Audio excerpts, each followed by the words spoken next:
Hi friends, నేను మీ కవిత. ఈరోజు మనం వీడియోలో ఎంతో ఈజీగా చేసుకునే ఈవినింగ్ స్నాక్ ఐటెం పాప్కార్న్ ఎలా తయారు చేయాలో చూసేద్దామా. మరి ఇంకా ఆలస్యం ఎందుకు? ఈ వీడియో కనుక మీకు నచ్చినట్లయితే please like, share and subscribe చేసుకోండి.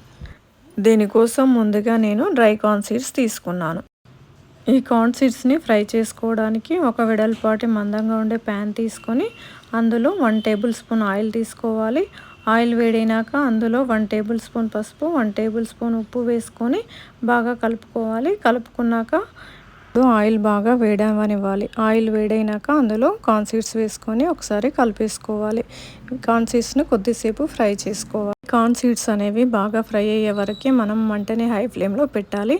తర్వాత మూత పెట్టేసుకొని మంటని లో ఫ్లేమ్ చేసినట్లయితే మనకి పాప్కార్న్ రెడీ అవుతుంది. ఈ పాప్కార్న్ తయారు చేసుకోవడం చాలా సింపుల్ అండ్ క్విక్గా చేసుకోవచ్చు. ఈవినింగ్ స్నాక్స్గా చేసినట్లయితే పిల్లలు చాలా ఇష్టంగా తింటారు. మరియు హెల్దీ స్నాక్స్ కూడా. ఈ విధంగా పాప్కార్న్ మొత్తం అయినాక స్టవ్ ఆఫ్ చేసుకొని ఒక బౌల్లోకి తీసుకోవాలి. దీనిలో 1 టేబుల్ స్పూన్ కారం వేసుకొని మొత్తం కలిసే విధంగా ఒకసారి కలుపుకోవాలి. అంతే అండి, ఎంతో టేస్టీ అయిన పాప్కార్న్ రెడీ అయిపోయింది. మీరు ట్రై చేయండి.